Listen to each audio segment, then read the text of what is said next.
mums reikia įspręsti štai tokią nelygybę grafiškai. Yra nubrėžtas šaknies grafikas, štai čia.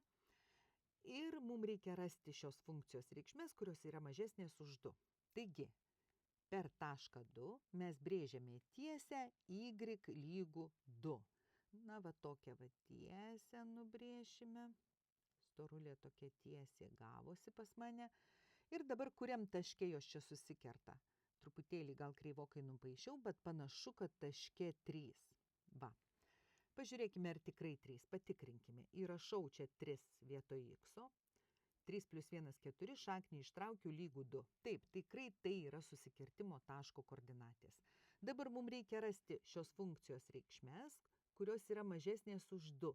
Tai reiškia šios funkcijos grafiko dalį, kuris yra žemiau negu šita tiesė. Va čia yra funkcijos reikšmės mažesnės už 2. Žemiau šita tiesė. Žiūriu, matau gabaliukas nuo -1 iki 3. Susirandu teisingą atsakymą ir uždavinys išspręstas.